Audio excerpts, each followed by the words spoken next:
corporificação do amor. Possam aqueles que são a corporificação do amor imortal abençoar com seu auxílio e orientação esta sociedade, a teosófica, fundada para ser um canal puro para o seu serviço. Possam eles inspirá-la com a sua sabedoria, fortalecê-las com seu poder e vitalizá-la com a sua atividade. Ó poderes do amor, nós vos prometemos nossa fidelidade, sabendo que somente o amor pode redimir o mundo. Nós invocamos vossa bênção sobre todos aqueles que se esforçam para servir-vos. Nós invocamos vossa bênção sobre todos aqueles que têm de suportar sofrimento. Que eles possam alegremente descobrir o seu envolvimento em vosso amor, mesmo em meio à sua aflição. Lembrando agora dos nossos irmãos flagelados no Rio Grande do Sul. Nós invocamos vossa bênção sobre todos aqueles que intencionalmente infligem sofrimento. Esses, que eles especialmente, possam ser movidos a retornar para vós e servir-vos.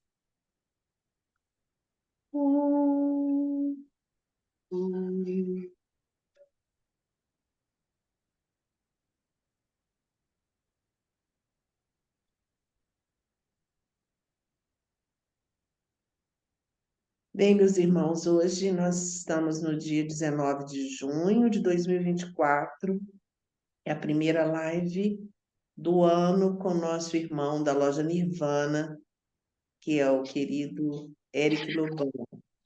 Ele é educador físico, fisiologista, consultor de negócios. E é uma pessoa muito querida, trabalha intensamente pela Ordem Teosófica de Serviço, fazendo um trabalho magnífico no estado do Rio de Janeiro, do qual ele é natural.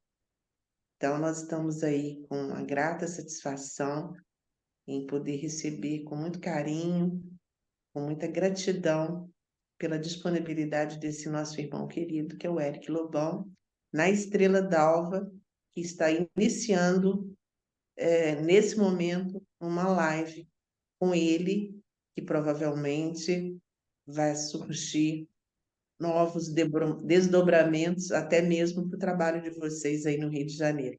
Assim nós esperamos. Boa noite, querido. Bem-vindo. Boa noite, meus irmãos. É uma satisfação imensa, uma alegria ainda maior estar com vocês aqui mais uma vez, junto com essa vibração maravilhosa que é essa loja. Eu mantenho aí uma afinidade muito grande de vibração, de boas energias com essa loja. E a TT me convidou para fazer aí 2 datas. E eu não podia deixar de falar dos 2 assuntos com os quais eu mais me afinizo, né? Um deles, esse que vamos conversar sobre hoje, que é o serviço, o caminho do serviço e as suas associações com outras doutrinas, religiões, filosofias. Falaremos de várias aí, mas eu quis dar uma ênfase e vou explicar por quê a essa analogia que eu vou fazer do Karma Yoga com o Livro dos Espíritos. Eu vou explicar daqui a pouquinho. E o outro tema será sobre saúde. São os 2 temas com os quais eu mais me afinizo e pesquiso. A saúde, no que tange a fisiologia oculta, ou a invisível, que a gente não enxerga, tá certo? E o caminho do serviço, que traz muitas vertentes de explicação dentro de muitas religiões e filosofias, né? Eu não sei se vocês já me colocaram aí de co-host ou me permitiram apresentar slides. Eu vou apresentar um slide alguns slides. Já sim, Já tô? já tá. Tá, obrigado. Só para saber. Inclusive, eu mandei os slides aí para vocês também, tá? Bom, então, agradecendo de novo a presença de todos vocês, a ideia é que nós tenhamos aí um tempo para refletir sobre o assunto, né? A, a literatura que nós vamos usar hoje, os livros que eu vou usar como referência vou começar pelo primeiro. É o Livro dos Espíritos, é o primeiro, que foi escrito por Kardec. Para quem não conhece, eu recomendo que o leia. É um livro de perguntas e respostas, que foi publicado pela primeira vez em 1857. É muito fácil de decorar o ano de publicação, porque é só pegar o ano de fundação da Sociedade Teosófica e inverter os algarismos de dezena em unidade. A Sociedade Teosófica foi fundada em 1875, o Livro dos Espíritos foi anterior a ele, 1857. E eu vou fazer uma associação de conceitos com o livro Karma Yoga, escrito pelo Vivekananda, o Swami Vivekananda. Swami é um título de professor que é dado, que ficou em evidência quando palestrou no Congresso no Parlamento das Religiões, que foi em 1893, em Chicago. Então, ele trouxe muitos conceitos da yoga, da Vedanta, da própria Bhagavad Gita, que ele cita várias vezes nos livros dele, para o Ocidente.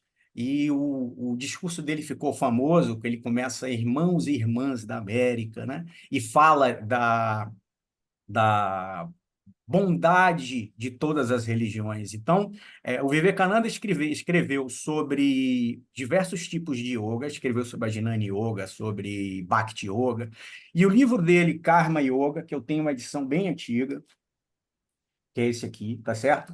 É todo marcado, talvez seja, se eu for nomear um livro apenas de cabeceira para mim, talvez eu escolha esse aqui, porque você sabe que um livro é de sua leitura frequente quando você muda suas próprias observações nele. Você escreveu alguma coisa, aí você lê 2 anos depois, caramba, eu acho que hoje eu percebo algo diferente, e você muda as suas próprias observações nele. Esse livro, para mim, é isso. Então, eu trouxe aqui vários conceitos desse livro, só para lembrar aí, contextualizando historicamente. O Livro dos Espíritos foi escrito, repetindo, em 1857, a fundação da Sociedade Teosófica em 1875, e o Parlamento das Religiões, onde Vivekananda apareceu para o Ocidente, em 1893. Então, tudo final dos anos 1800, início dos anos 1900, tá bom? Bom, eu vou iniciar aqui uma apresentação em PowerPoint para guiar o nosso estudo. Todos vendo aí? Sim? Sim. Tá. Modo apresentação, se eu chegar isso aqui para cá. Bom, vou explicar agora de onde surgiu essa minha ideia aí. Eu costumo assistir muitas palestras no YouTube. Eu trabalho ativamente, me desloco ativamente pelo Rio de Janeiro, por muitos engarrafamentos, e eu opto por ouvir as palestras. Então, há muito tempo que eu escuto bastante palestras enaltecendo a espiritualidade durante o trânsito, né? E raramente eu tenho tempo de assistir os encontros das lojas, é muito difícil para mim, mas eu assisto bastante. Eu assisto de diversas vertentes, né? Tem alguns palestrantes do budismo que eu gosto muito de assistir, ou quase todas as palestras dentro da Sociedade Teosófica eu assisto, e algumas ainda espíritas. Eu fui criado dentro do espiritismo, né? Eu tenho na minha memória a evangelização infantil aos 6 anos de idade, mas não frequentei centro. Meus pais frequentaram, mas não frequentei centro, e comecei a fazer leituras de outras vertentes filosóficas, né? Mas escutando uma palestra espírita, que fala de um conceito. O conceito exato foi caridade essencial. Nós vamos tocar nesse ponto hoje, que foi o ponto inspirador. Mas quando ele estava, esse palestrante, que eu vou disponibilizar para quem quiser depois, o Cosme, né? Quando ele estava falando nessa palestra sobre a completude da caridade, porque quando a gente ouve a máxima do Espiritismo, que é fora da caridade não há salvação, parece algo bem simplório, né? Não, então é só fazer o bem, não importa o que você pensa, quais são os seus atos, como você é moralmente, como você se comporta, é só fazer o bem, que você vai se salvar. E não é isso, tá certo? E nessa palestra ele foi bem específico em alguns aspectos que me fizeram associar rapidamente ao meu livro de cabeceira, que é o Karma Yoga. E quando eu pensei nisso, falei, pô, acho que eu vou escrever, vou preparar um estudo sobre o Karma Yoga no Livro dos Espíritos. Aliás, eu vou buscar dentro do Livro dos Espíritos e outros livros do próprio Kardec, né, do Pentateuco de Kardec, coisas sobre Karma Yoga. Nesse mesmo tempo, é isso que eu queria dizer, eu já fiz tem na loja Nirvana, no canal do YouTube Teosofia Rio, uma apresentação que eu fiz sobre o Karma Yoga, mas eu toquei nos paradoxos da Karma Yoga, os paradoxos do dever, que são 4 que eu discuti. Só para despertar a curiosidade de vocês, um dos paradoxos é muito simples da gente discutir aqui, claro que eu não vou me aprofundar, mas veja bem, todos nós sabemos que dentro da senda espiritual, dentro da busca do caminho, um dos passos que precisamos seguir é a ahimsa, é a não violência com todos os seres, não é verdade? Mas, se toda a humanidade seguir isso por um dia, o mal toma conta do mundo. Ou seja, é necessário que, nos seus graus de evolução, haja combate mais firme em relação ao mal, tá certo? Esse foi um dos paradoxos que eu discuti, foi só para despertar a curiosidade de vocês. Então, eu já falei sobre a Karma Yoga, já falei sobre caridade dentro do meio teosófico, tá certo? Então, o que a gente tem sobre caridade dentro do meio teosófico, tem uma palestra lá também, mas a sincronicidade que aconteceu foi que quando eu comecei a fazer a pesquisa em relação ao espiritismo e a Karma Yoga, o Ricardo Neri preparou 2 palestras, foi na mesma época que eu estava preparando essa apresentação, preparou 2 palestras sobre o Espiritismo e Teosofia, e o irmão Fernando Gaspar, idem, também preparou 2 palestras. Então, foi uma sincronicidade que eu preciso destacar aqui para vocês. Mas a frase, especificamente a frase que me fez preparar esse estudo foi essa daí, dita na palestra.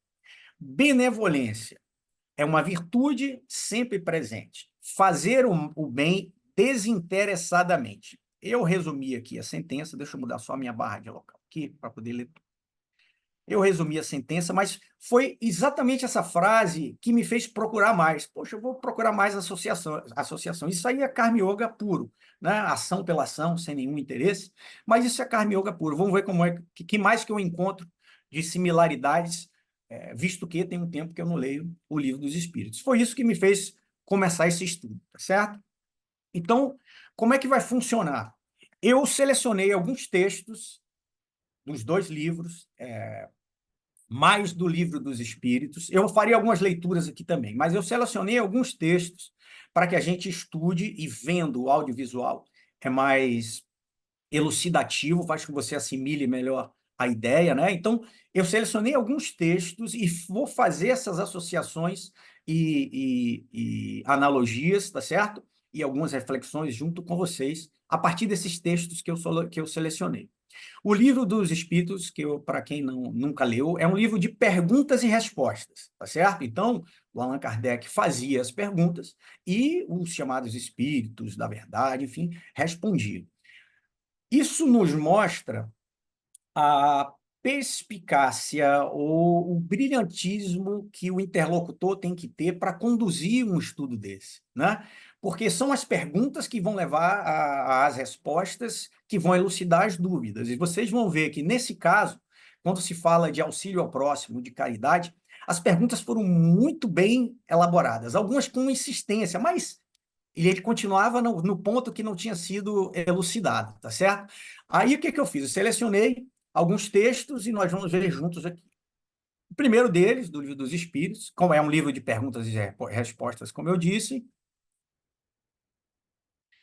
O primeiro deles que eu selecionei foi a pergunta 893, tá certo?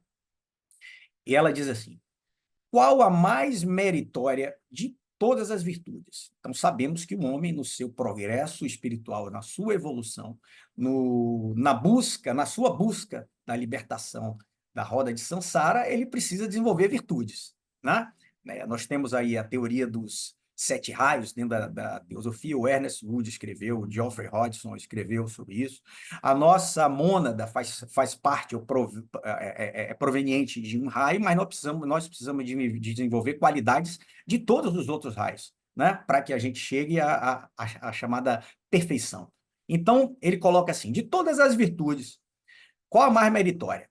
A resposta: todas as virtudes têm seu mérito, porque todas indicam progresso no caminho do bem.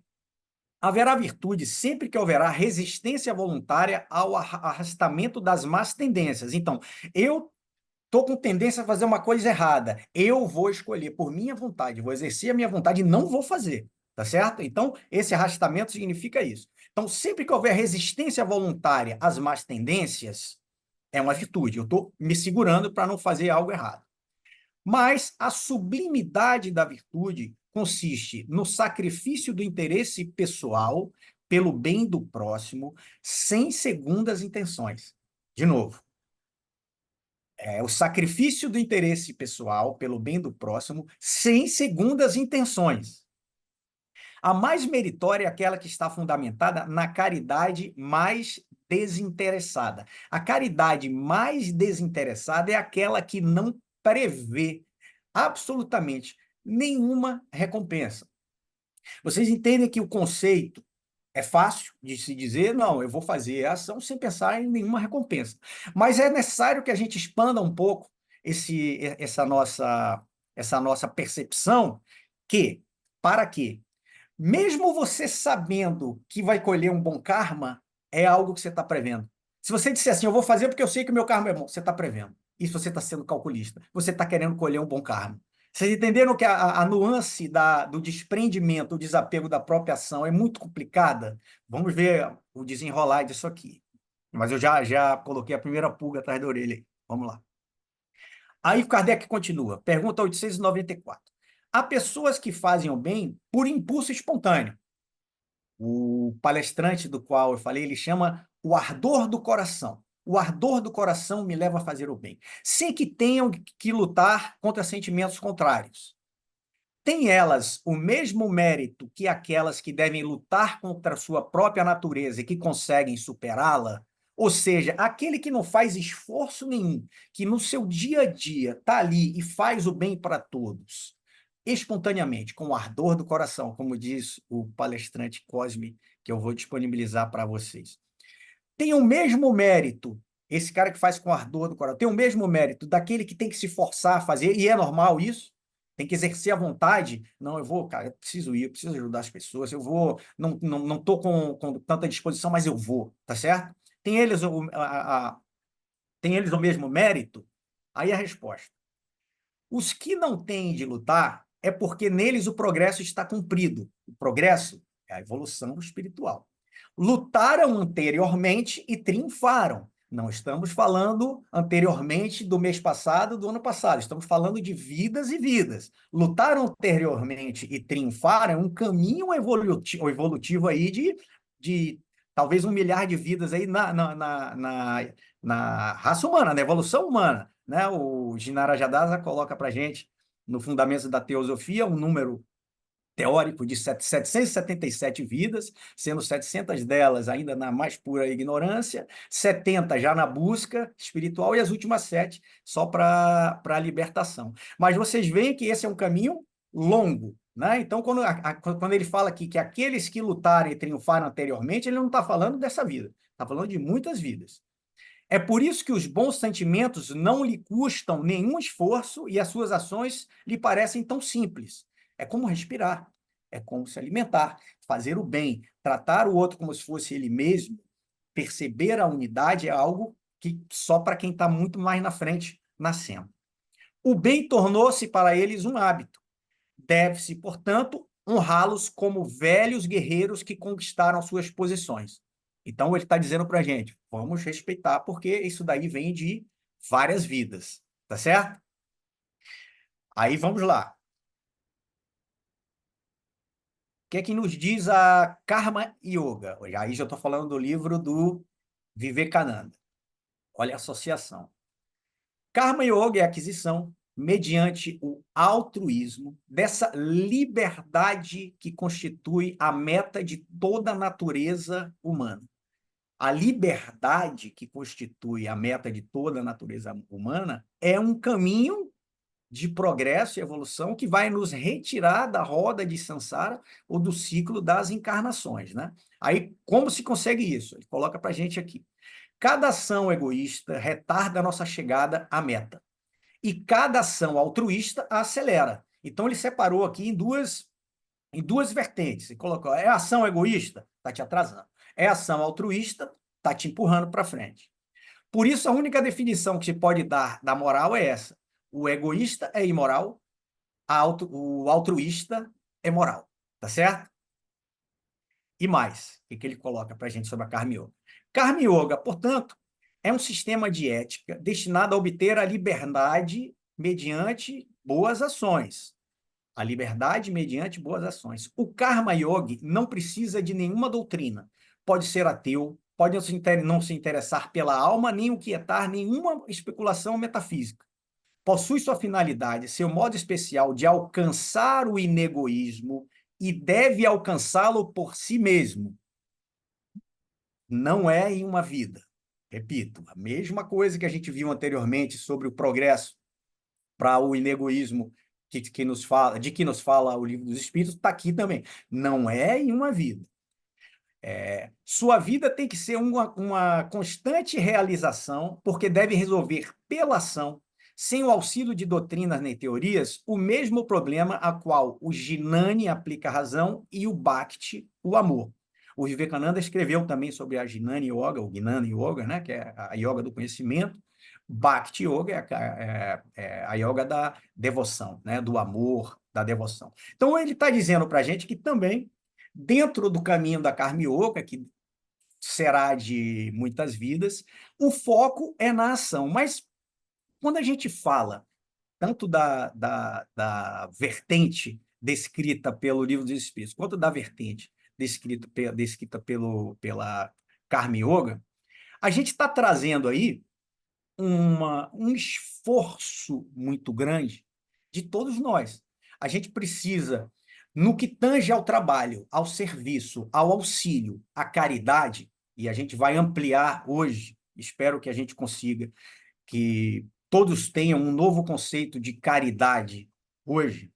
Mas, quando se fala disso tudo, a gente está falando de um caminho que pode começar forçando a sua natureza até que, no mais alto grau de evolução, seja natural fazer o bem, seja natural tratar todos da melhor maneira possível, seja natural ajudar quem está com fome, dar remédio a quem precisa, seja natural uma palavra de conforto para quem precisa, um abraço para quem precisa de afeto, um sorriso para quem necessita daquilo naquele momento, uma oração para quem está sofrendo, um pensamento plasmado no mundo mental ou no que a gente chama a forma de pensamento que é plasmada no elemental mental para aquela pessoa que necessita, né? O Leadbeater, o Charles Webster Leadbeater, coloca no seu livro Auxiliares Invisíveis, quem pode pensar, pode ajudar, não é verdade? Mas isso é um caminho longo, é um caminho que parte do seu esforço pela vontade, não, eu vou fazer. Não importa qual seja a razão da minha, ou a motivação da minha ação, eu vou fazer, até que se torne natural com o ardor do coração, tá certo? Mas vamos lá. Esse é um ponto que eu destaquei aqui, porque talvez seja o mais não é controverso, não, mas talvez seja o que gere mais dificuldade de compreensão para mim, tá certo? Não sei se para vocês vai ser simples, se alguém já percebe isso com facilidade, mas para mim é bastante complicado. Vamos lá. O Kardec continua, no mesmo tema, ele continua. Os que fazem o bem sem visar a recompensa na terra, ou seja, já ficou para trás, ele não está falando aí, por exemplo, de um político que faz ações, constrói um hospital, a ação física dele, ele vai ter essa recompensa aí, mas com o interesse de ganhar voto. Na verdade, ele não está pensando em ajudar as pessoas, ele está pensando em ganhar voto, tá certo? Então, ele já passou desse estágio, ele já está falando de alguém que já tem uma afinidade com o caminho espiritual. Então, ele está botando.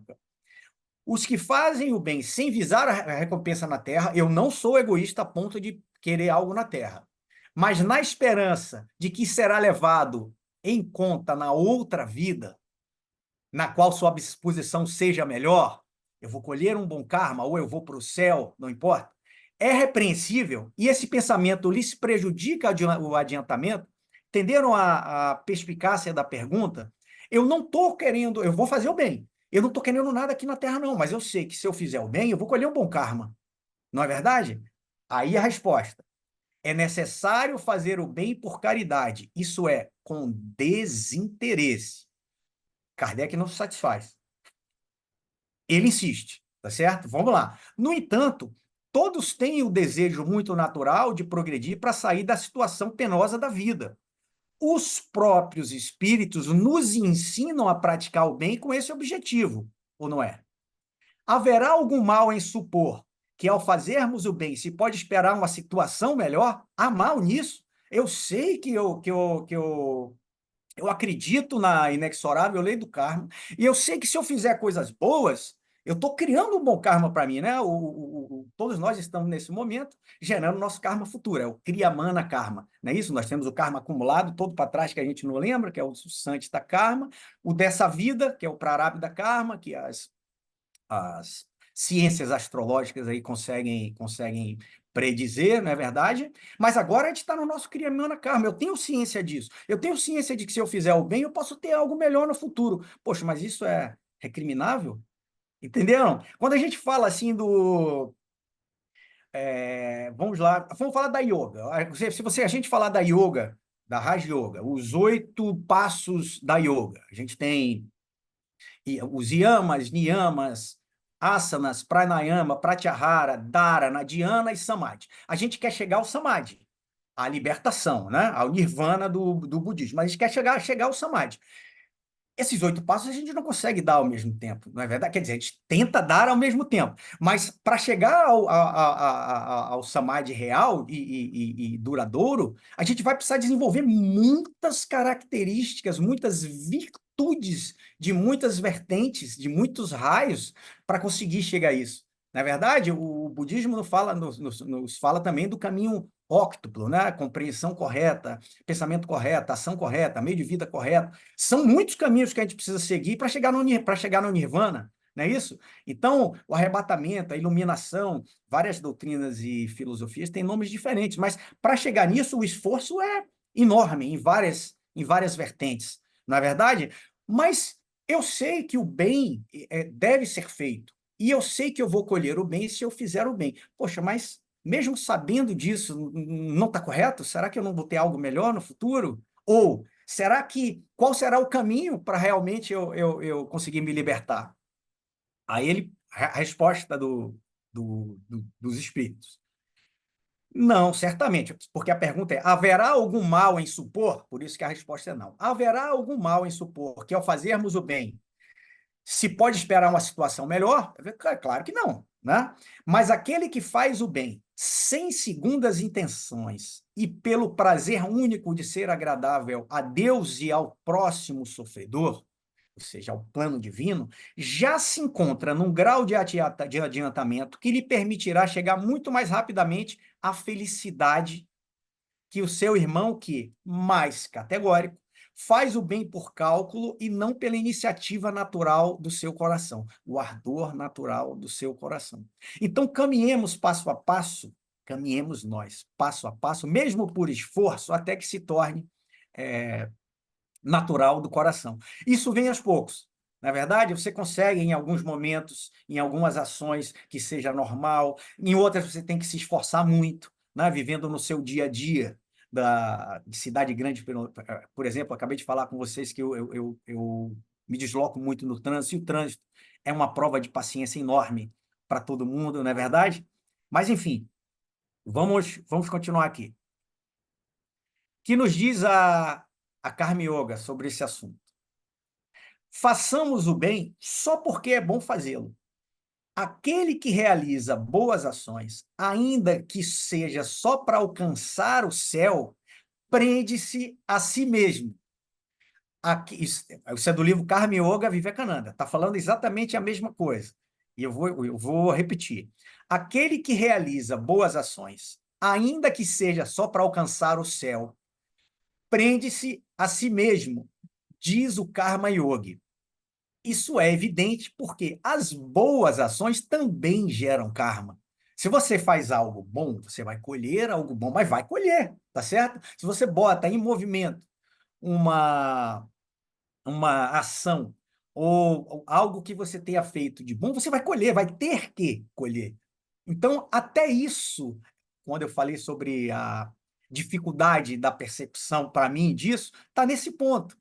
Porque você pode ter uma vida toda voltada ou prioritariamente voltada para o bem. Você vai colher. Você não está desligado da roda de Sansara, você não está desligado do seu karma. Não é verdade? Continuando a leitura. Qualquer ação executada com egoísmo, em vez de libertar, forja novas cadeias para os pés. De modo que a única solução consiste em renunciar aos frutos da ação, não se ligando a ela. Ação pela própria ação, não se ligando na própria ação. Com total desinteresse. Agora, o como é que a gente precisa perceber. Eu introduzi aqui um texto do Bhagavad Gita, que é muito bacana, para a nossa nova discussão que vem a seguir, que é exatamente os passos do serviço, tá certo? Como se denomina ou como se evolui nesses passos do serviço para chegar à ação desinteressada. Então, o Bhagavad Gita coloca para a gente, no texto 26 ali, que os sábios não perturbem as mentes dos ignorantes que estão apegados à ação furitiva.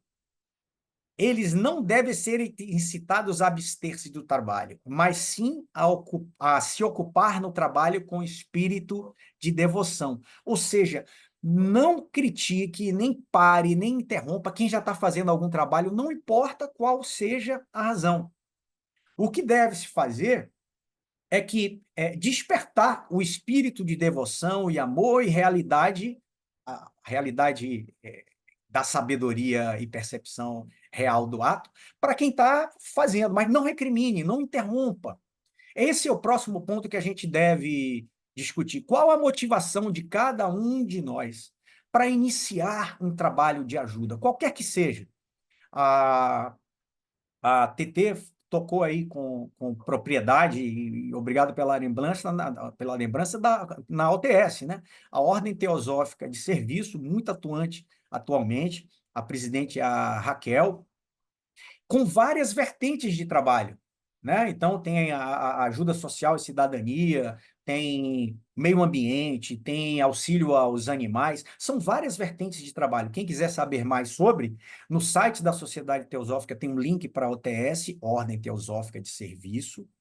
Pode seguir a página no Instagram, é @OTS Brasil. Não precisa ser vinculado à Sociedade Teosófica, não, pode ser de qualquer outra crença, pode ser de qualquer outra religião, não tem o menor problema. Mas quem tiver um braço, quem tiver poder dar auxílio financeiro, ou até vibrar positivamente, plasmando formas de pensamento de ajuda, é muito bem-vindo na OTS. Mas no caminho do serviço, é isso que a gente vai começar a discussão agora, existem passos, né? E esses passos ocorrem ao mesmo tempo em vários serviços. Explico. Alguma coisa que é mais simples, como doar o seu sorriso, como tratar as pessoas bem, como ser amável com todo mundo, pode ser algo conquistado com facilidade. Eu saí para ajudar alguém, para dar comida, eu estou indo só porque alguém está indo, eu vou para acompanhar, mas eu vou, até que isso venha de mim instintivamente. Então, várias coisas que compõem as ações do bem podem ser gradualmente conquistadas pelo coração. Não sei se eu consegui passar bem esse conceito. Você começa por uma razão, não importa qual seja a sua motivação, e Bhagavad Gita nos diz aqui, não deve ser interrompida, não importa qual seja a sua razão, mesmo por interesse, mesmo por vaidade, que é o que acontece. Comece. A partir daí, você começa a desenvolver as reais virtudes que virão a partir do serviço que você está fazendo, né? E vamos lá, vamos iniciar essa discussão agora. Aquele que faz o bem é repreensível por ter consciência disso e por reconhecê-lo, exatamente o que a gente estava discutindo antes, está ampliando o conceito e eu vou falar um pouquinho disso, tá? Aquele que faz o bem é repreensível por ter consciência disso e reconhecê-lo, ou seja, eu sei que estou fazendo bem, eu sei que eu vou colher um bom karma, eu sei que eu estou fazendo bem. Desde que pode ter consciência do mal que fizer, deve tê-la igualmente do bem, a fim de saber se age bem ou mal. Na verdade, isso é discernimento, é viveka, é o nome do próprio Vivekananda, na é verdade? É pesando todas as suas ações na balança da lei de Deus e, sobretudo, na lei da justiça, do amor e da caridade, que ele poderá dizer a si mesmo se as suas ações são boas ou más, aprová-las ou desaprová-las. Não pode, portanto, ser responsabilizado por reconhecer que triunfou das más tendências. Só um pouquinho, um barulho aqui.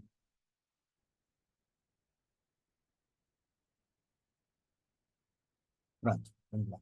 Não pode, portanto, ser responsabilizado por reconhecer que triunfou das más tendências e de estar satisfeito por isso. Eu estou satisfeito, eu fui arrastado ali para fazer uma, mas não, eu fiz o bem, na verdade? Desde que não se envaideça, pois então cairia em outra falta. Desde que não se envaideça, pois então cairia em outra falta. Quem assistiu o filme The Devil's Advocate, O Advogado do Diabo, com Al Pacino e Ken Reeves, é um filme interessante de ver. Eu não assisto mais filme de terror, mas eu assisti esse filme e é um advogado que defende um criminoso que ele sabe que está errado. No final de tudo, ele tem a possibilidade de uma nova chance e ele escolhe não defender esse criminoso. E aí, quem está presente, o Al Pacino faz o papel do diabo no filme, o Al Pacino tenta de todas as maneiras, não consegue, e ele volta atrás e não ajuda escolhe não defender o criminoso. Aí, pô, toda a imprensa fica impressionada, como é que esse cara, com tanto dinheiro envolvido, escolheu não defender o criminoso. Aí chega um jornalista e fala para ele assim, poxa, isso é muito interessante, um advogado com essa ética aí, eu quero escrever sobre você. Fala para o Ken Reeves, que faz o papel principal. Eu quero escrever sobre você. Pode ser? Aí o Ken Reeves diz, tá bom, eu quero. Aí quando esse jornalista vira, mostra a cara do Al Pacino, e ele diz assim, vanity, definitely my favorite sin. Vaidade, definitivamente meu pecado favorito. Na verdade, dizem que Santo Antônio foi tentado por 20 anos pelo diabo também. Por 20 anos, com tudo que você imaginar, e não teve sucesso. Aí, quando o diabo bateu o martelo, falou assim, esse cara não dá, eu não vou conseguir fazer nada com ele. Quando virou as costas, Santo Antônio se ajoelhou e disse assim, agora eu sou santo. Aí o diabo, opa, tem mais coisa aí. Então, a parte da vaidade em relação às ações não é algo que se deve cultivar. Pode acontecer, claro, poxa, estou feliz de ajudar alguém, estou me sentindo até meio vaidoso, enfim, pode acontecer e não deve ser recriminado. Repito, a motivação para uma ação de caridade, de ajuda, de auxílio, não deve ser recriminada de maneira alguma, apenas cada um terá o seu tempo de evolução e de assimilação daquilo e transformação, assimilação como virtude e transformação do que está sentindo, tá certo? Dá mais um exemplo prático para ilustrar sobre esse ponto daí. Durante a pandemia, junto à OTS, nós fizemos 2 ações no Lixão de Caxias, no meio da pandemia. Lixão de Caxias, nós levamos primeiro, para quem não conhece, uma área muito desassistida, era um lixão aqui no Rio de Janeiro, os moradores viviam ao redor e sobreviviam a partir do próprio lixão. E foi interrompida, as atividades do lixão foram interrompidas. Enfim, um lugar de sobrevivência subhumana em termos de estrutura. Mas nós fizemos essa ação com cestas básicas, levamos muitas cestas básicas, eu consegui um cara de uma Kombi que ninguém queria ir para lá, enfim, eu consegui, a gente levou, pronto.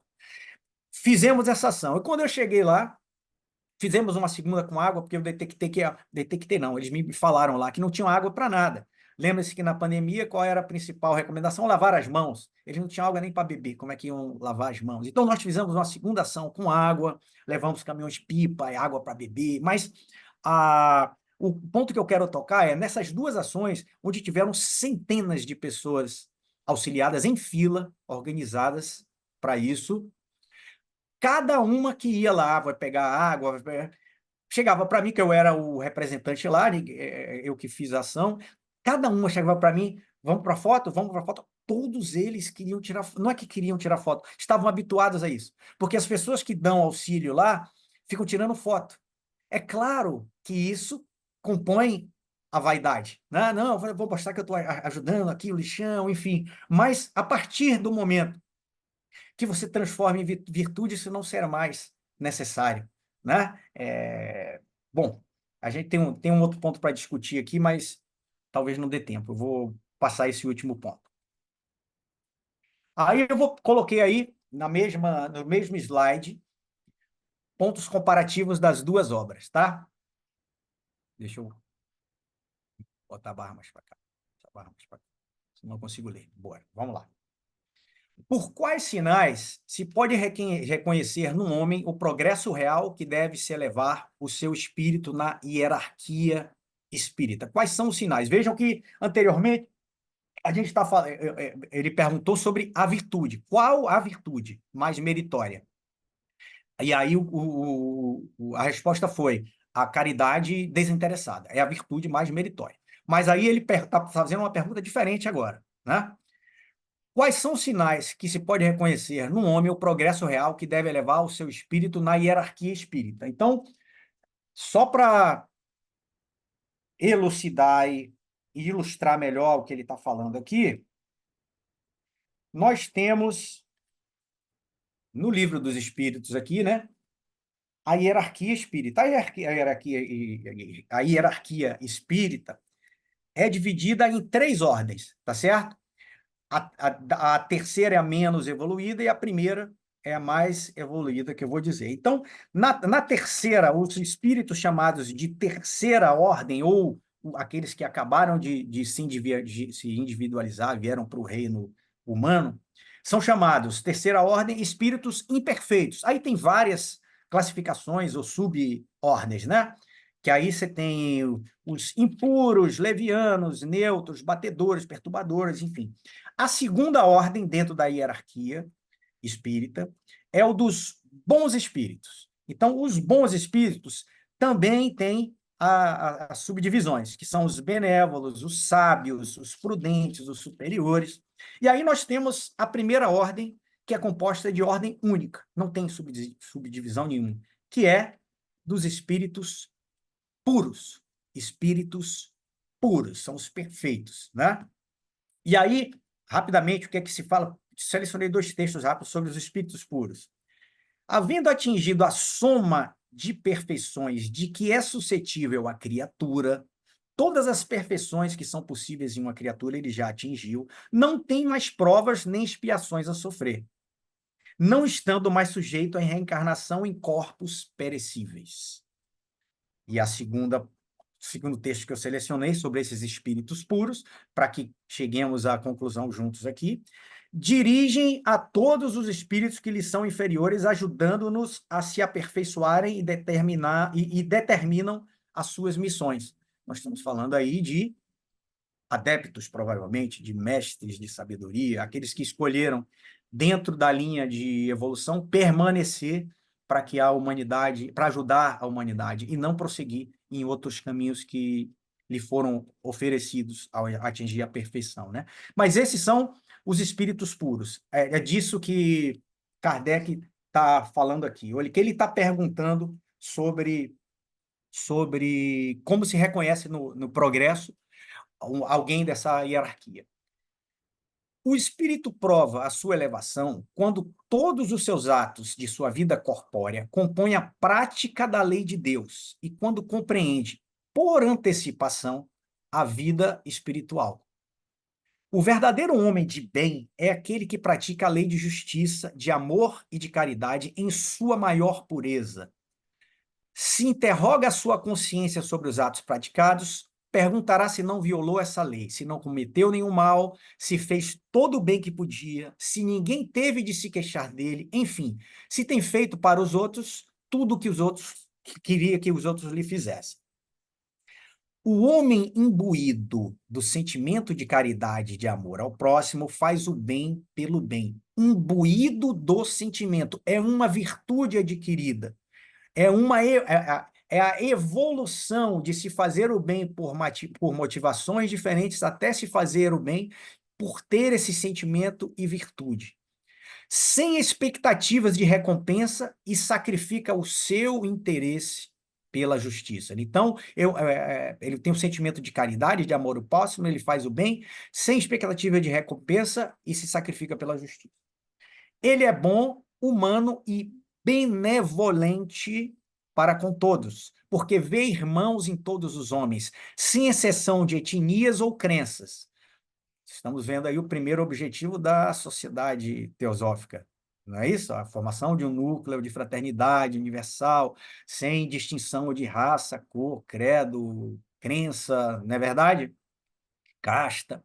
Então, ele vê irmãos em todos os homens, sem exceção de etnias ou crenças. Esse é a característica mais marcante de um espírito na alta hierarquia.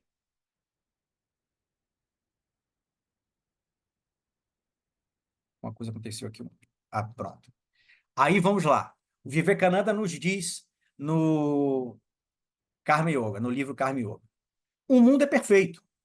A gente, muitas vezes a gente observa a maldade que há no mundo, tanta coisa ruim que acontece, guerras e etc., né? E a gente pensa assim, nossa, como o mundo é ruim, mas o mundo está aí para cumprir o seu papel. Ele é da maneira que tem que ser, o que ele coloca.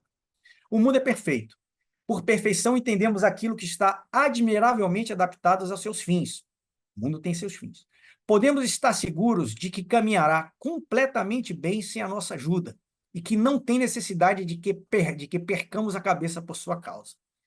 Todavia, precisamos praticar o bem.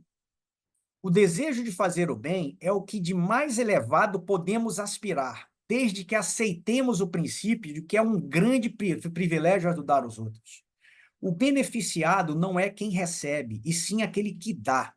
Agradecei àqueles que vos deram a oportunidade de ser benevolente, a mesma palavra utilizada pela resposta dos espíritos de Kardec lá em cima, benevolente e misericordioso, pois só assim chegareis nesse mundo a ser puro e perfeito. As mesmas palavras utilizadas dentro do livro dos Espíritos.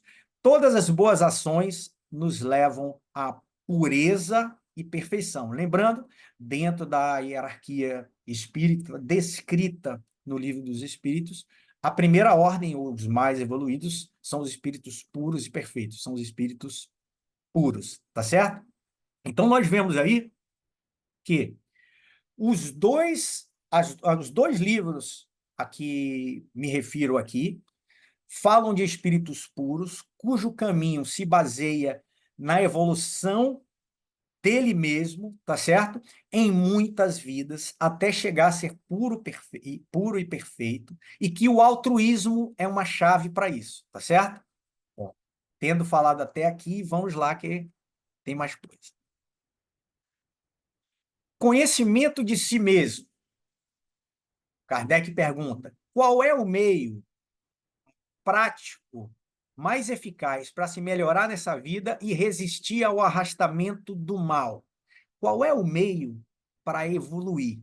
Qual é o meio para eu resistir aos desejos, aos apegos? Qual é o meio para eu tomar as melhores decisões no que tange a ajudar ao plano divino, né?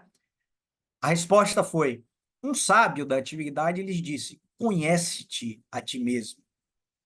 Examinem o que poderão ter feito contra Deus, depois contra o próximo e, por fim, contra si mesmos.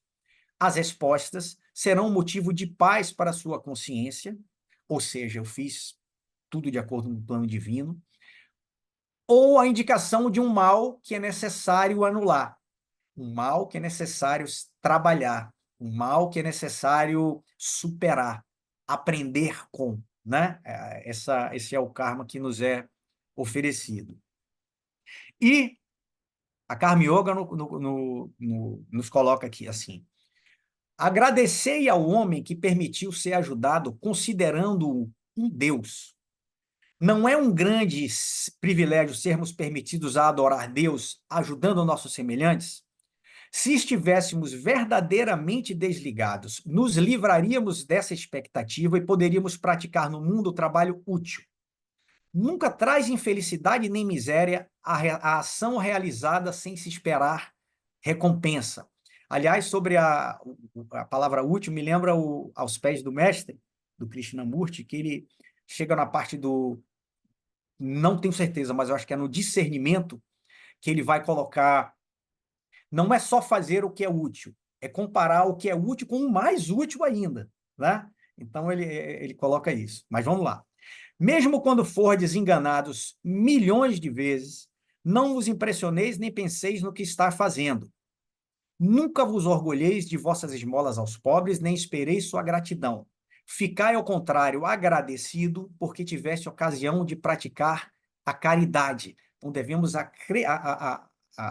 agradecer pelas oportunidades que temos de auxiliar o próximo, não é verdade? Aí eu fiz uma nota aqui, ó. Como as reações de gratidão sincera surpreendem, mesmo vinda daqueles que podiam expressar amargura nas ações que são feitas com frequência pela OTS na parte de cidadania, entregando comida, cobertores. Agora está chegando uma época de frio, nós saímos às ruas para entregar cobertores. O que nós percebemos, na maior parte das vezes, é a gratidão sincera, a gratidão real das pessoas que estão ali. É claro que a gente lida com alguns que são mais impacientes, aqueles que culpam o governo, culpam, enfim, outras pessoas, mas na maior parte das vezes a gratidão está manifestada na maioria das pessoas, né? E aí eu queria, nessa parte final, faltam poucos slides, mas eu queria iniciar aqui uma discussão baseada em alguns pontos da palestra. A palestra que me inspirou a fazer essas associações da Karma Yoga com a caridade do Espiritismo, né? Então, vamos lá. O palestrante, ele coloca assim: fazer o bem com o ardor natural do coração. Ou seja, eu não vou me forçar eu não preciso exercer a minha vontade para que eu realize aquela ação. Está no ardor do meu coração, eu quero, eu tenho vontade, é intrínseco a mim aquilo, eu vou querer fazer. A prática, aí é o ponto de evolução que eu queria, a evolução da prática das ações que eu queria comentar com vocês. A prática deve ser estimulada, mesmo que a motivação inicial não seja a mais virtuosa. Qual a razão que eu tenho para ajudar alguém? Eu quero ir por quê? Eu vou me questionar e no momento que eu for sair para fazer alguma ação, mesmo que seja em casa, no momento que eu vou sentar por 30 minutos para fazer uma vibração pela paz mundial junto com outras pessoas que nós sabemos que formando plasmando uma grande forma mental, a gente está realmente contribuindo para a humanidade. Então, no momento que eu vou sentar para fazer esses 30 minutos de vibração positiva, de oração, no momento que eu vou sair para ajudar alguém, no momento que eu vou em algum lugar, simplesmente conversar com pessoas que precisam da minha ajuda, simplesmente estar presente. No momento que eu saio da minha casa para aplicar reiki em quem precisa, em posição de mãos, para energizar quem está carecendo, no momento que eu faço isso, qual é a minha motivação? Tá certo? E aí, qualquer que seja essa prática, deve ser motivada, estimulada, mesmo que a motivação inicial não seja mais virtuosa. A mesma coisa eu mostrei para vocês aí, o aforismo 26 do Bhagavad Gita, falando exatamente a mesma coisa. Os sábios não devem interferir nas ações dos ignorantes, devem, por fim, ensiná-los a motivação correta dessa ação, né? Aí ele continua. Isso tudo da palestra. Nós, espíritos imperfeitos, passamos esse ponto que eu queria tocar com vocês, da beneficência, que é a ação de ajudar, para a benevolência, virtude sempre presente, fazer o bem desinteressadamente. Então, o ponto crucial que eu queria tocar com todos vocês, a partir dessas analogias, é o que a gente começa a fazer, as nossas primeiras ações de ajuda, repito, ajuda não é só ir para a rua entregar comida e cobertor. Ajuda pode ser na sua casa mentalizar algo positivo para alguém. Mas o que a gente faz é uma beneficência, ação de ajudar. E com essa prática, inclusive da palestra pode ser uma ação, não é verdade? Eu estou transmitindo o que há de mais importante, talvez, para quem sabe, quem pode assimilar, né? O que há de mais importante em termos de conhecimento, que é o conhecimento espiritual. Vivekananda separa em 3 níveis, ele coloca o espiritual como o mais importante, porque é o único que pode mudar o comportamento das pessoas em relação à vida. Né? Quando a gente fala desse tipo de assunto, a gente pode plantar uma semente para que a pessoa mude a sua visão ou a sua atitude em relação à vida. Então, nós começamos com a beneficência, com a ação de ajudar, até que, nessas pequenas ações, isso começa a se tornar uma virtude. Eu estou fazendo, eu vou adquirir a virtude da benevolência. Eu serei benevolente. E aqui que eu quero tocar em pontos diferentes da nossa existência, no que tange a essas ações. Eu vou repetir. Quando você sai de casa e tem aquele vizinho mal-humorado, mas você mesmo assim dá bom dia e ri para ele, no início você pode forçar isso, depois isso pode ser do seu coração. Uma coisa pequenininha, na verdade. O cumprimentar, o agradecer, o tratar bem as pessoas. Pode ser que você force isso, mas pode ser que depois isso se torne uma virtude. Você é benevolente, você quer que as pessoas se sintam bem perto de você, você quer passar algo bom para as pessoas. Isso é uma coisa pequenininha. Não, eu quero ampliar isso. Eu quero o tempo inteiro pensar no bem das pessoas. Isso é com o tempo, é com vidas, tá certo? Então vamos lá, mais um ponto. A vida espírita da salvação é transformar o homem comum em um homem de bem, é mudar a sua própria natureza. Então, quando a gente fala, que vai ser o próximo slide, da caridade, quando a gente fala da caridade, não é o ato de eu entregar algo a alguém, ajudar com remédio o enfermo, com comida o faminto, ou com cobertor ao que tem frio, ou com uma palavra, ou um conforto, ou um alento a quem está em sofrimento emocional. Não se trata disso. A caridade real é mudar a própria natureza para que se transforme em benevolência. É isso que também nos fala a Karma Yoga, quando ela diz o Karma Yogi, através da ação, vai buscar a liberdade. A liberdade de quê? A liberdade da roda de Sansara, a liberdade das reencarnações, Sartori, Nirvana, Samadhi, iluminação, arrebatamento, de novo, qualquer que seja o nome que a gente queira dar ao mais alto grau de evolução, ele perdão, e libertação da roda de Sansara, mas é mudando a própria natureza em muitas vidas que a gente vai conseguir isso. Outra frase: viver o amor espontâneo o tempo inteiro. Nunca ter um desejo do mal. Esse é o salto evolutivo. O bem por puro amor, sem pensar no seu próprio sofrimento. Aí eu só vou fazer um adendo com a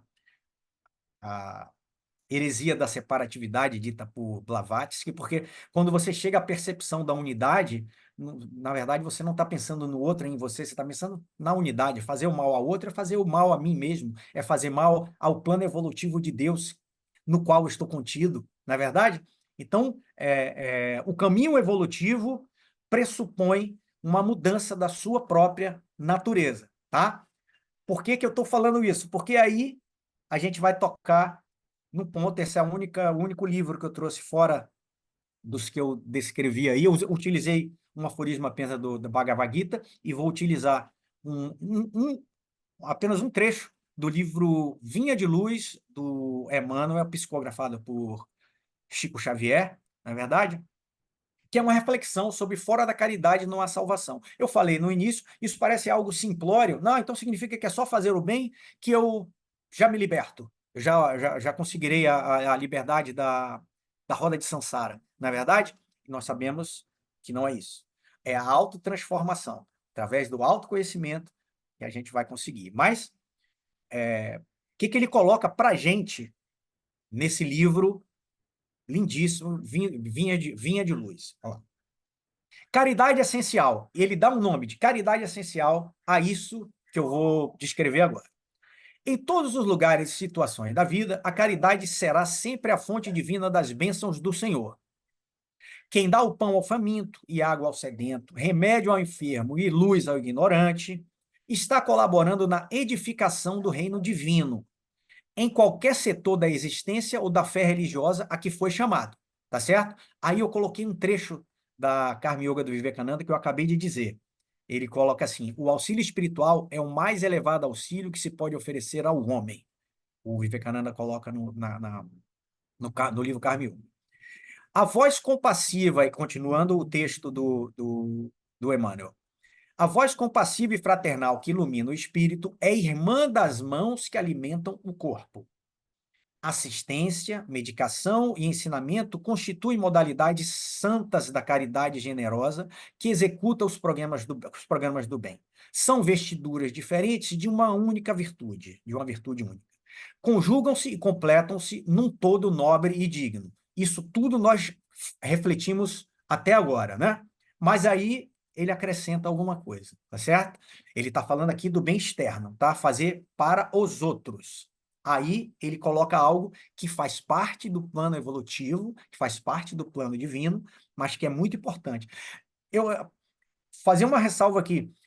Como eu disse, o Livro dos Espíritos foi publicado em 1857, mas dentro da doutrina espírita, ou dentro da literatura espírita, muita coisa foi escrita posterior a isso, tá certo? Nós vamos ver a influência do Oriente em Ramatiz, no nosso próximo encontro, onde nós vamos falar de saúde e enfermidade com Ramatiz.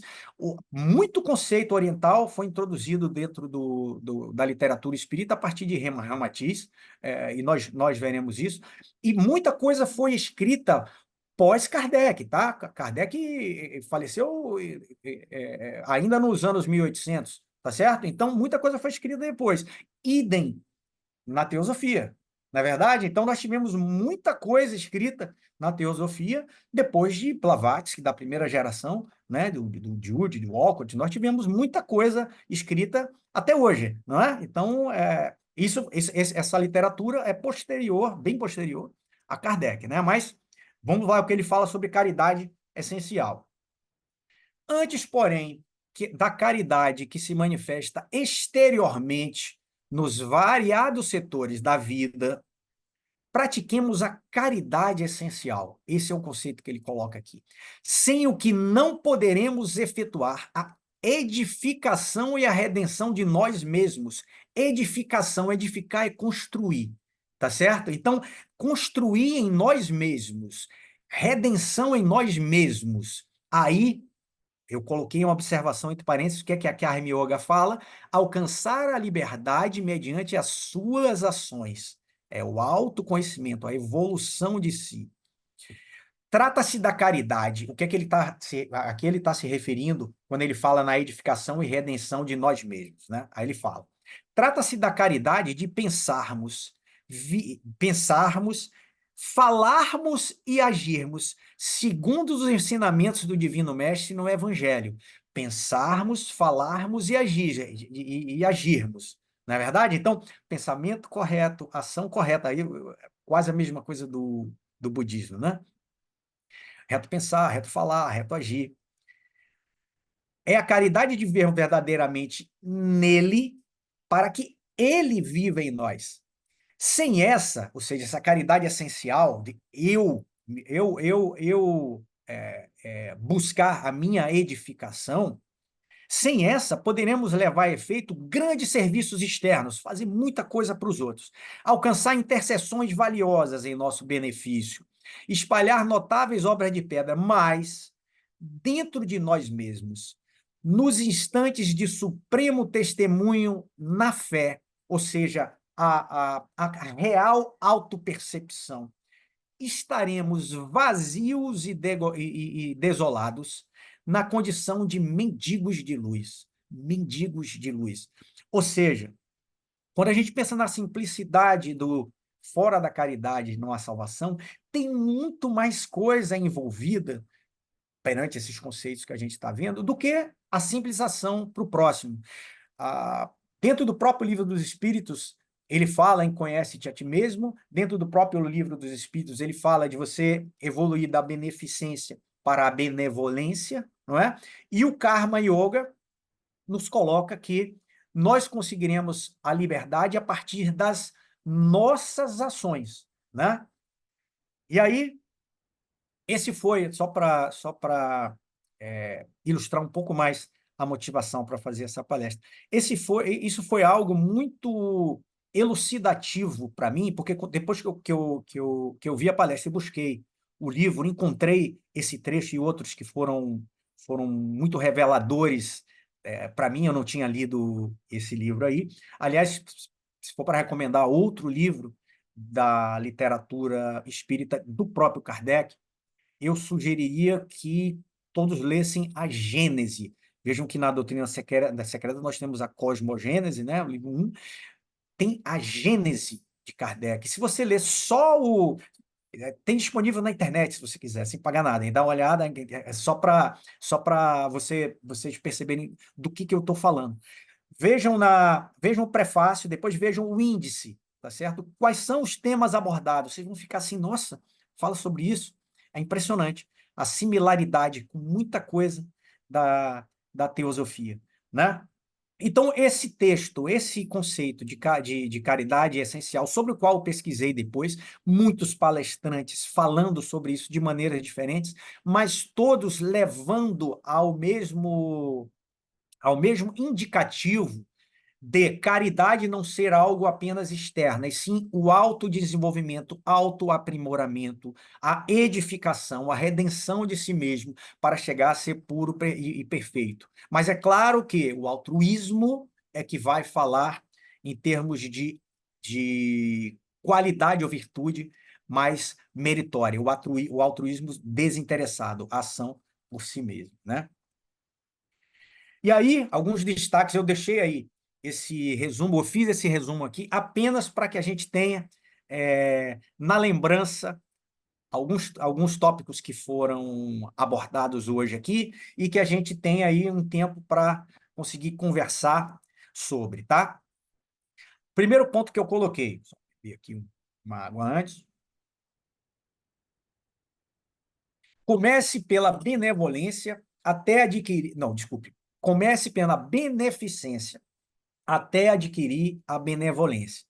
Então, exerça a vontade aí é o principal atributo divino do primeiro raio, né? Exerça a vontade para que você auxilie o próximo, mesmo em coisas pequenas, mas exerça a vontade até que isso se torne benevolência, uma virtude, uma característica que já é sua, com o ardor do seu coração. Você está fazendo sem pensar. Já você não precisa mais raciocinar ou se forçar já é natural de você, já virou uma qualidade, né? O que é a benevolência? É uma virtude, é fazer o bem desinteressadamente. Ah, eu li um conto indiano, num encontro que a gente fez sobre caridade, que é muito interessante. Eu vou resumir, mas é mais ou menos assim. Três filósofos vão buscar um sábio na montanha, vão procurar um sábio para conversar sobre vários assuntos. No caminho, eles encontram um pastor que está com um dos animais, ele conduz porcos, né? Machucado. Aí chega um senhor e carrega o porco para passar pela lama, coloca lá e vai embora. Chegando os três, aí os três filósofos começam a conjecturar. Por que ele fez isso? Ah, por karma, enfim. Cada um deles dá uma razão para isso daí. E quando eles chegam no local da floresta para conversar com o sábio é exatamente esse senhor, esse velho, que carregou o porco, tá certo? Aí eles, poxa, antes de qualquer coisa, a gente queria te perguntar uma coisa. Nós temos opiniões divergentes sobre o que você fez lá embaixo. Tinha um pastor com os porcos, um dele estava machucado, você o carregou pela lama. Qual foi a sua razão? Foi essa ou essa? Aí ele, que porco, não me lembro de nada disso. Aí os três comentaram, a verdadeira razão é, ele não lembra porque faz parte do que ele é. Ele é um ser assim. Como eu disse anteriormente, é como respirar, é como se alimentar, é algo que faz parte das suas necessidades. Você não fica pensando nisso, né? Então ele nem lembrava que tinha feito isso. Faz parte dele. É uma ilustração para a benevolência. O Karma Yoga nos coloca liberdade mediante boas ações. Lembrando da reflexão que eu fiz, que se você, mesmo fazendo boas ações, estiver ligado a elas, de alguma maneira, você gera karma futuro. É um karma bom, mas é um karma futuro. Então, somente a ação desinteressada é que te desliga da roda de samsara. Esse é um conceito bastante complicado na minha cabeça, tá? Que pesquisei sobre o assunto.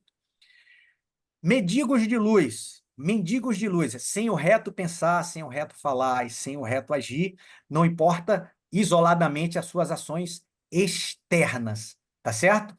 Eu dei um exemplo no político que faz algo buscando recompensa, mas esse é o exemplo mais baixo que a gente pode dar. A gente tem outras coisas para falar, mesmo mais nobres, mas que te prendem.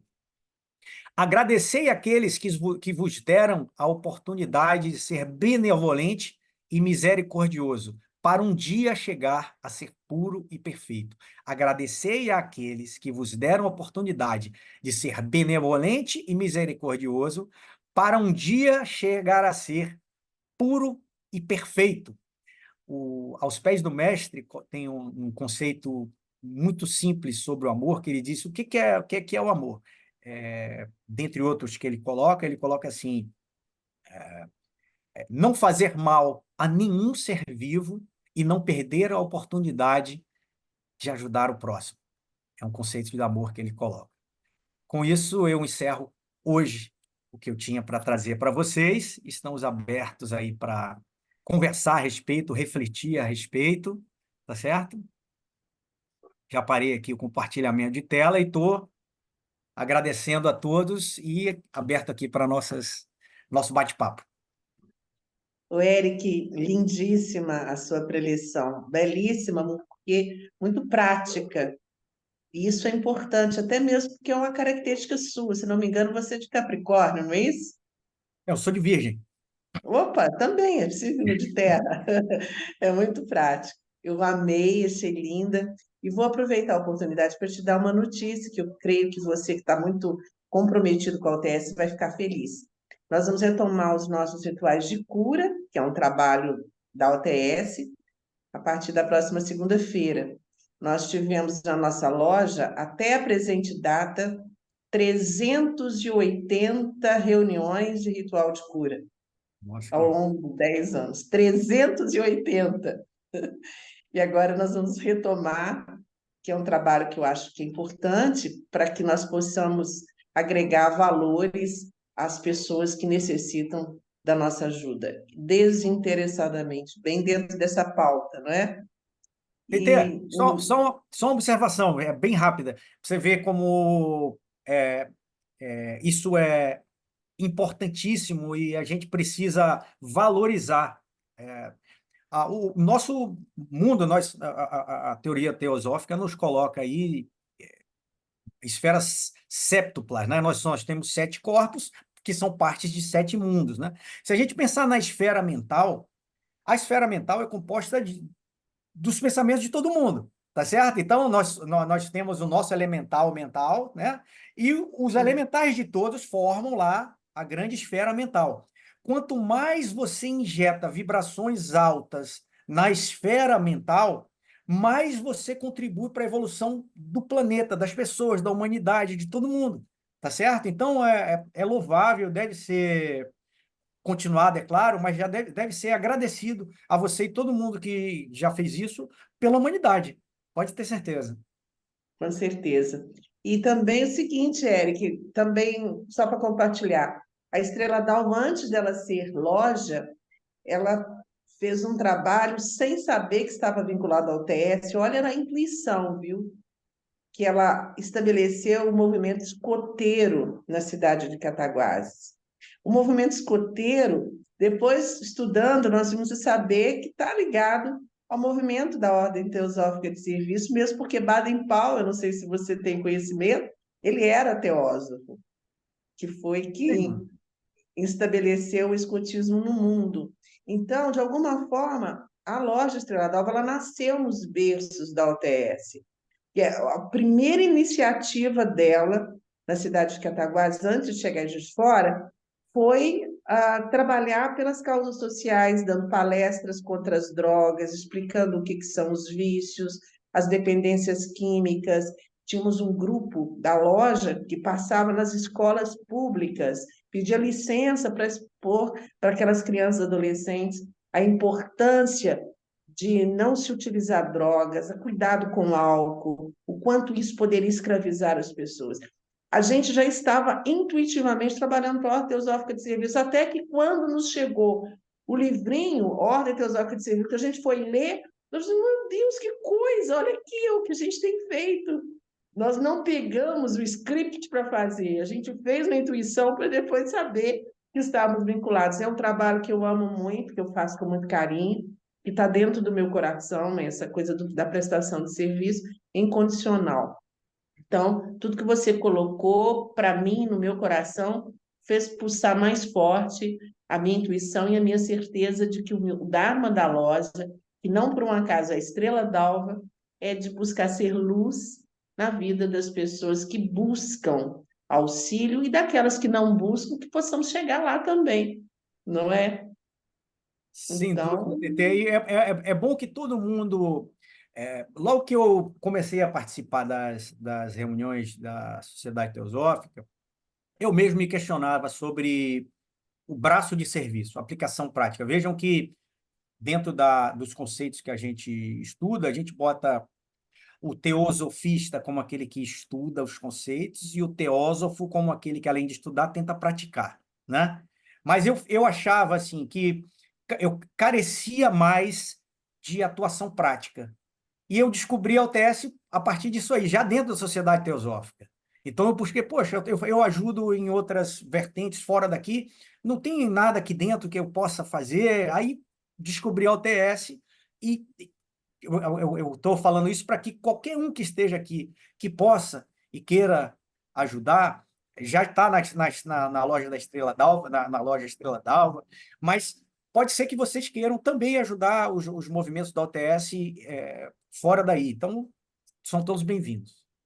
assim, vou estar incentivando o Doravante, e foi muito boa essa colocação sua, anelando o seu trabalho conosco hoje em Karma Yoga com a OTS. Foi muito providencial, porque as pessoas que porventura estejam participando e não conheçam, vá buscar conhecimento e saibam, não precisa nem ser membro da Sociedade Teosófica, para ser um auxiliar dentro desse processo da Ordem Teosófica de Serviço. Eu gostaria de tentar estender essa palavra para mais algumas pessoas. Luiz Henrique, você gostaria de fazer alguma colocação, algum acréscimo? Gostaria sim, vou começar dizendo ao nosso companheiro Aip Lobão, mais uma vez, uma palestra clara, precisa, objetiva, como se esperava. Muito obrigado, tá? Eu sou oriundo da seara espírita, uma família espírita, agora aprendendo sobre a teosofia, e foi muito importante a clareza de conceitos, de entendimento, as citações. Muito obrigado, parabéns. Agora eu queria ver só uns apartes que seria o seguinte: sobre mendigos de luz, eu ia sugerir, quem quisesse ver sobre isso, tem um livro chamado Voltei, do irmão Jacó, que mostra exatamente a história de um presidente de casa espírita que desencarna e mostra toda a dificuldade que ele não tinha luz. Ele não soube cultivar isso na prática. E mostra o que foi toda a senda dele para retornar ao caminho correto. Tá? Então, um livro pequeno e também tem na internet uma sugestão de leitura. A segunda coisa é o seguinte, com relação àquela citação de que ajuda em casa mentalizando pela paz mundial, já é uma ajuda, né?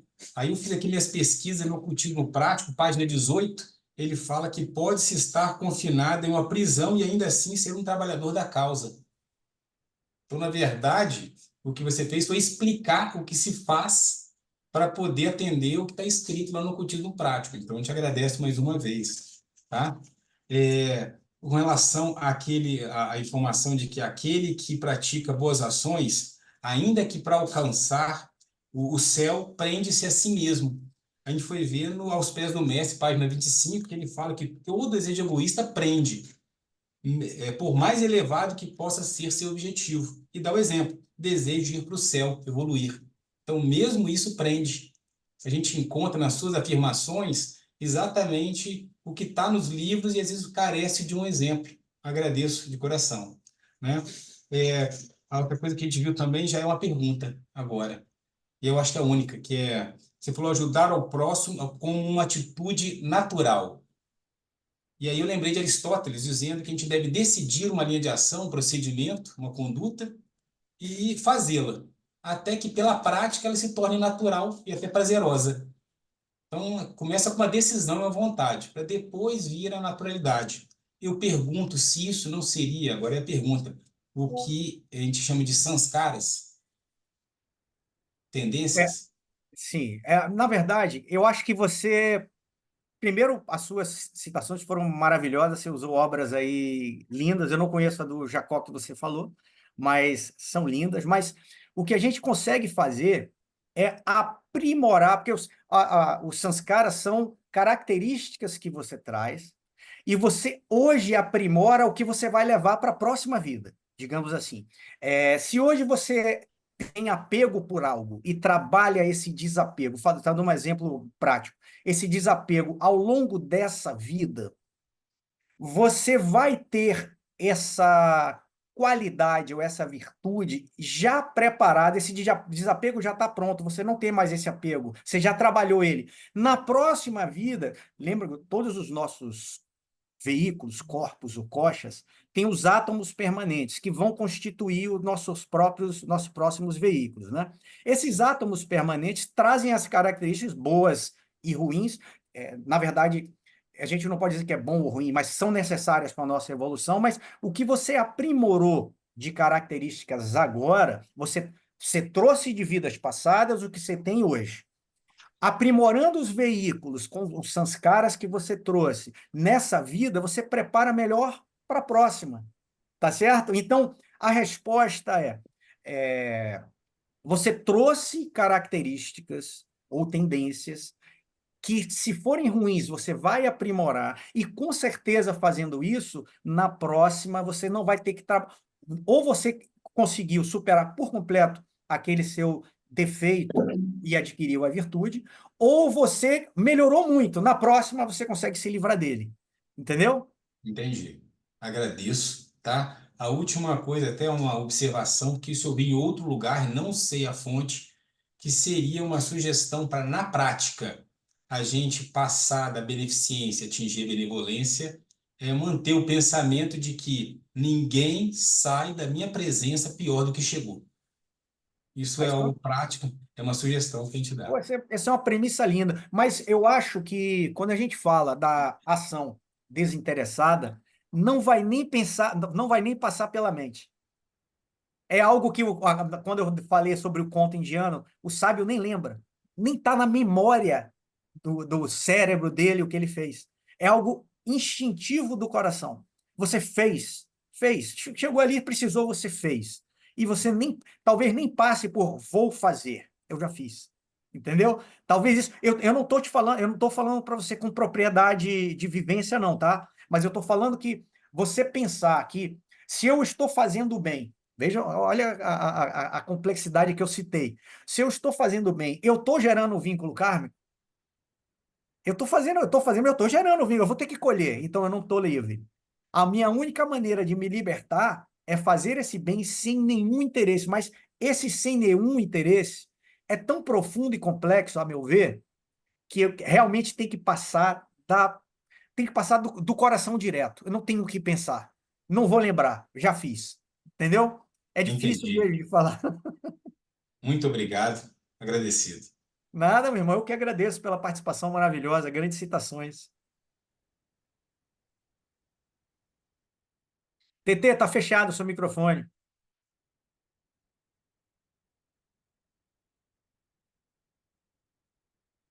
A TT tá falando, o microfone dela tá fechado.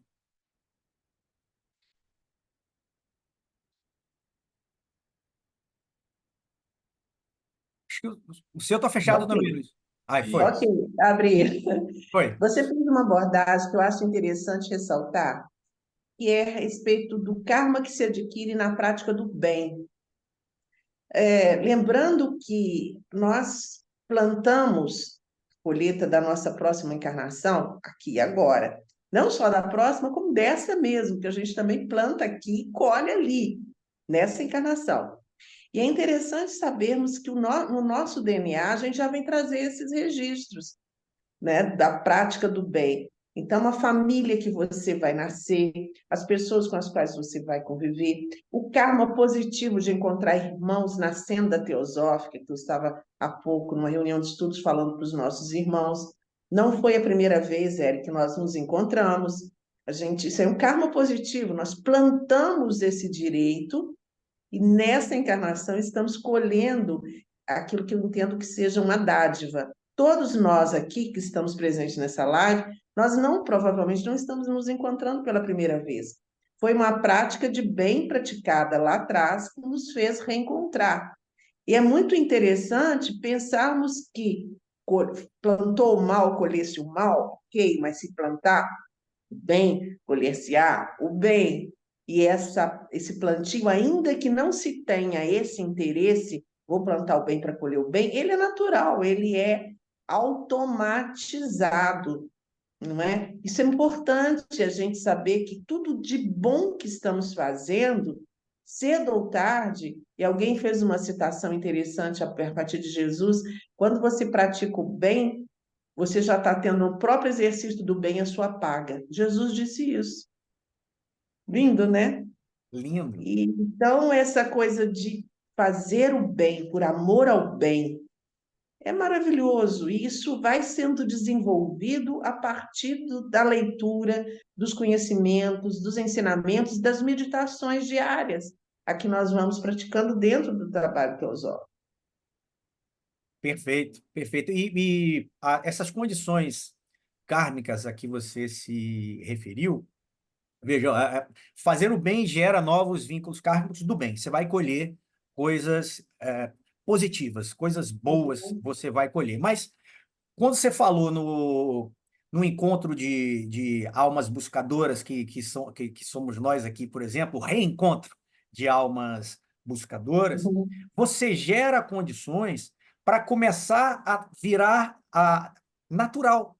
Você pode ser que em vidas passadas não fosse tão natural para nós falar sobre isso, fazer o bem, executar tarefas, cumprir o nosso Dharma, ajudando o próximo, podia não ser tão natural. Nessa vida já é mais. Na próxima, será mais ainda, até que nos desliguemos por completo, adquirindo todas as virtudes que são necessárias, né? Mas esse karma do bem que estamos escolhendo agora, nesse momento, nos ajuda bastante. Com certeza. E eu acho que agora é até propício que você fale um pouquinho do assunto e do tema que você vai abordar na próxima live, já para inspirar as pessoas que estão presentes, a convidar os amigos, os irmãos, para que possamos reencontrarmos novamente no dia 26. Você vai Ah, abordar com a vai ser. palavra, Eric. Opa, então vou falar de saúde e enfermidade, trazendo analogias de conceitos trazidos por Ramatiz, né, aos conceitos teosóficos. Lembrando que a nossa composição completa, plena, não é apenas do corpo físico, todos nós sabemos disso. Então, o que eu vou fazer é mostrar muitas analogias do que o Ramatiz traz nas suas teorias da nossa fisiologia oculta e de como os bloqueios ou as desarmonia é uma palavra utilizada pelo Geoffrey Hodgson, pelo Charles Leadbeater, quando fala de nossos hábitos ou da nossa vida oculta, né? As desarmonias que causam as doenças no corpo físico. Então, eu vou trazer conceitos que Ramatiz coloca no livro Fisiologia da Alma. Esse é o livro, eu não ia dizer o nome agora, eu ia dizer só no próximo, mas a TT já pediu para dar o spoiler, tá aí, tá aí. Então, na Fisiologia da Alma do Ramatiz, ele traz muita coisa sobre os conceitos de saúde e enfermidades, que tem a ver com a nossa fisiologia oculta, invisível, né? Somos seres séptuplos, que temos como manifestação sensorial o corpo mais denso e físico. Mas de onde vem o que a gente sofre? Como tentar restaurar a saúde ou refinar, aprimorar os nossos veículos a partir desse conhecimento que Ramatiz traz para a gente, né? Então, é isso que a gente vai conversar sobre no nosso próximo encontro. Belíssima. Hoje você falou sobre o amor, né? A prática do amor. Olha que Sim. linda, só que com outro nome. É o exercício do amor diário. Sem dúvida, isso é o que eu te falei. Quando nós fechamos 2 encontros, eu falei, eu preciso falar disso. Um é da Karma Yoga, do serviço, do amor. A outra é da saúde na visão oculta. São esses 2 Isso. temas que eu vou abordar. E associando, aí, TT, associando a literatura espírita, porque os conceitos se convergem muito mais do que divergem. Tá certo? Muita gente tem alguns preconceitos relacionados ao espiritismo, porque o mediunismo ou a mediunidade talvez seja o único ponto de divergência real, né? Gera muitos preconceitos que deveriam ser superados, porque, na verdade, tem muito mais convergência do que divergência. Tá certo? Então, de novo, se você olhar o livro Gênesis, se você olhar as publicações de André Luiz, principalmente, você vai ver muita teosofia. E eu acho que esses 2 encontros, que eu estou falando de temas que eu amo demais, que é o serviço e a saúde oculta, e ainda trazendo interações e analogias com a literatura espírita, eu acho que foi a missão que você me entregou. Tá, então agora eu vou te antecipar ao vivo e a cores a sua próxima missão para o ano que vem, porque nossa agenda já está sendo fechada. Em junho do ano que vem, você prepare para nós um ciclo de 4 palestras consecutivas. 4. Certo. Para junho, para não ter desculpa de você dizer, avisou em cima da hora. Não, tem um ano e nós temos aqui quantas testemunhas, tá? Tá bom, tá Depois você bom, me dá os temas. Você tem um ano para preparar. 4. Por quê? tá Porque bom. sempre quando termina a segunda, eu fico, meu Deus, que dó. Tinha que continuar. Então, para Tá bom. junho do ano que vem, ok? Vamos fechar Bom, isso. Tá fechado? Tá fechado. Vamos ver os temas. opa, beleza, valeu. Então, Obrigado. gente, a gente agradece a tua presença. Acho que se houver mais perguntas, na próxima nós faremos as perguntas. Algumas pessoas, às vezes, têm que elaborar a palestra para poder, então, entender as suas dúvidas, para, então, fazê-la no próximo momento. Então, a gente vai deixar para a próxima semana. Nosso tempo também já está se esgotando. Agradecidas aí pela sua participação maravilhosa com o plantio do amor. Por onde tu passares, seja a alma desse lugar, fazendo a diferença para que flores e perfumes se esparjam por todo o caminho de todas as pessoas, de toda a humanidade. E assim seja. Amém. Lindo, né? Mas tem, ó, pessoal, a apresentação eu disponibilizei em PDF para o Luiz. Se o Luiz puder depois disponibilizar para quem quiser dar uma olhada para ver se quer Será perguntar alguma coisa. disponibilizado agora. Tá bom. Obrigado, TT, Nós pela vamos fechar com oportunidade. uma oração, tá? Agradecido aí. E vamos nos recolher do ponto de luz na mente de Deus, flua a luz às mentes dos homens, que a luz desça à terra. Do ponto de amor no coração de Deus, flua amor aos corações dos homens, que o Cristo volte à terra. Do centro, onde a vontade de Deus é conhecida, guia o propósito, as pequeninas vontades dos homens, o propósito que os mestres conhecem e a que servem. Do centro, a que chamamos raça dos homens, cumpra-se o plano e o amor e a luz, e que esse plano cerre definitivamente a porta onde mora o mal. Que a luz, o poder e o amor restabeleçam agora o plano divino na Terra e que se estenda para as nossas famílias, para os nossos familiares, os nossos amigos, por toda a humanidade, em todas as esferas por onde existe vida, vegetal, animal, humana, mineral. E que sejamos um ponto de luz por onde passarmos, agora, hoje e sempre, com gratidão pela oportunidade de sermos luz.